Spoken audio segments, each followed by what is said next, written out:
The human body is an amazing machine, but it's not without its flaws. As remarkable as evolution can be, there's also an element of jury-rigging and compromise along the way. After billions of years of development, some odd quirks and suboptimal features have crept in that just don't make a ton of sense. In this video, we're going to discuss the top 3 biggest design flaws in the human body. While there are certainly more, these 3 in particular lead to a lot of issues, and they come up often. Let's get to it. Number 1. The inverted retina. One of the strangest flaws in our body is in the design of the retina in our eyes. The retina contains the light-sensitive cells that start the process of vision. The flaw is that these cells and the wiring things behind them that carry information to the optic nerve and brain are in front of the blood vessels that supply nutrients to the retina. Basically, the wiring is positioned between the light-sensing cells and the blood supply, which seems like an obvious design flaw. So why did it end up this way? Well, researchers believe that the inverted structure actually evolved from light-sensing cells that originally developed on the surface of the skin. These primitive light-sensing cells had nerves attached behind them. Over time, for better vision, the patch of cells kept sinking deeper and deeper into the head, eventually forming a cup-like shape. But the cells maintained their original front-to-back relationship. Photoreceptors out front hooked to nerves in the back. So the inverted orientation stems from very early stages. In evolutionary history, this inversion causes a variety of problems. Having blood vessels sit in front of the retina is like having wires pass in front of a projector. They cast shadows and block light. Studies suggest the blood vessels lead to small patches of blindness in each eye. The bigger issue is how exposed and vulnerable the wiring and light-sensitive cells are. They face all the wear and tear first before the protective, nutrient-supplying blood vessels behind them. Any damage to vessels can lead to retinal detachment or blindness. And with vessels passing through the retina, bleeding in the eye is a risk. Overall, it's a very fragile setup. Researchers think cephalopods like squid and octopus demonstrate the superior design, with their blood vessels tucked neatly behind the photoreceptors rather than plunging through them. This avoids issues like bleeding and retinal detachment. It seems that sometime during vertebrate evolution, we ended up with the short end of stick on light-sensing structure. An inverted retina may have worked early on, but it's far from optimal now. Number 2. The recurrent laryngeal nerve. Here's another flaw that makes you scratch your head about evolution's logic.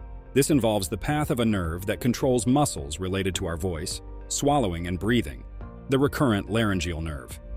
Instead of just going straight from the brain to the larynx, it makes a ridiculous detour on the way. On the left side, it branches off, loops under the aortic arch, then goes back up the neck, adding several feet of length to the nerve path. And it's even more convoluted on the right side. For no logical reason, this important nerve takes this winding, out-of-the-way course through the body. And if it gets damaged along the way, it can lead to serious issues like paralysis of the vocal cords. You'd think such an essential nerve would have a shorter, straight path instead of taking this meandering detour. So why does an essential nerve controlling our voice box and throat take such a convoluted path through the body? Researchers believe it's another byproduct of evolution, with key changes in the neck anatomy of early mammals being a root cause. In fish and very early quadrupeds, the nerve took a relatively direct route to the larynx. But as necks elongated in mammals and the heart and aortic arch moved lower in the chest, the nerve got caught on the wrong path. Rather than reroute, it got stretched out and looped under those descending structures. The detour got even more extreme in giraffes, extending up to 15 feet in an adult. This redundant length increases the risk of injury and makes it prone to issues like inflammation or nerve damage. And if the nerve gets blocked or severed somewhere along its winding path, it leads to paralyzed vocal cords or trouble breathing and swallowing. When you compare the route in humans versus other vertebrates like fish, chickens, or reptiles, it's obvious our design is inefficient and risky.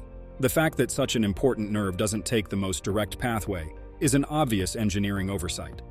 And the absurdly long version in giraffes shows just how impaired evolution can be at correcting a flawed anatomy once structures start shifting.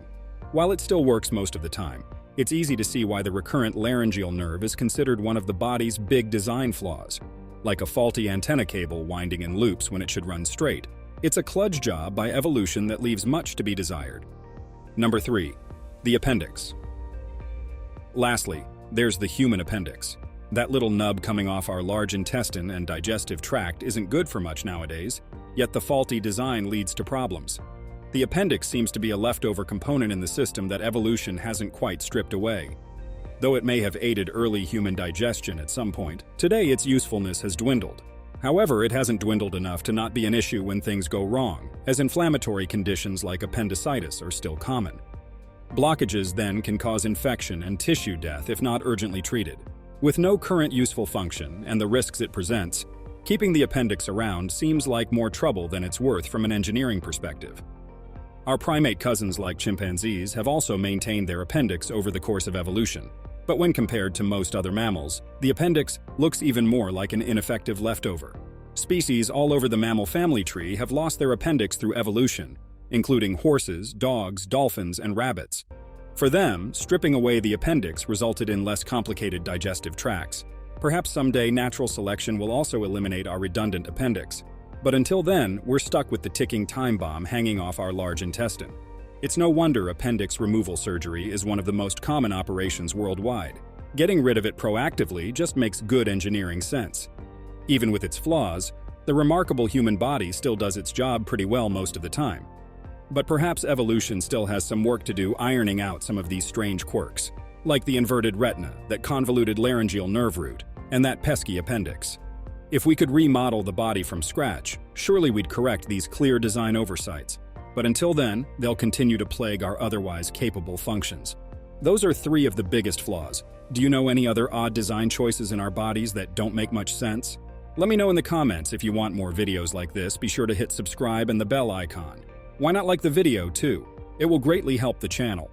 As always, you've all been fantastic. Stay tuned for more videos like this, and I'll see you in the next one. Take care and goodbye.